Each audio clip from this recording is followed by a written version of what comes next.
Well, one of the people that that random congressman is talking about, untold, is Tennessee Congressman Tim Burchett, who joins me now, one of the 8 who ousted McCarthy. We don't know who said that, Congressman. It's good to have you on. He wants to stick it to you. First off, I just want to ask, Jim Jordan seems to have the momentum right now. Does he have your support? I haven't publicly committed to anyone. I think it would probably do them a little bit of harm. So I'm going to try to just make my vote known on the day of. On the day of. I'm a big believer in debates. You bring your side, I bring my side, and we both leave thinking we won. In endorsements, you don't really pick up friends, just enemies. I can't imagine anybody in the conference voting for somebody because Tim Burchett did. But the reality is we have a very deep bench, and we can go to that. And I think Jim's been a great friend to me, and he will make an excellent speaker. There's no question. No question. There's anger toward you and the other 7 who pushed McCarthy out. I'm sure you're aware of that.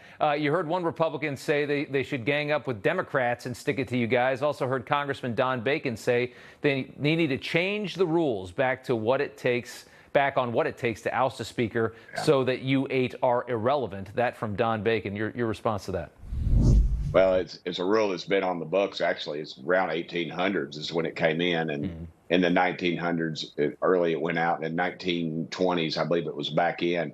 And Speaker Pelosi is the one who took it out because she saw that her reign of power was dwindling down to a few votes, and she could read the tea leaves. So she's the one who actually removed it. And so I don't care. It doesn't affect me one bit either way.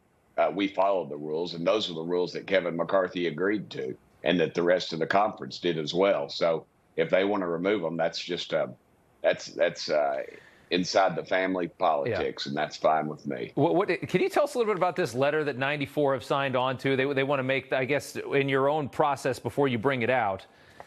They want to make it, I guess, so that it's a higher threshold for you guys to choose who the guy's going to be. Tell us about that and what you think that means.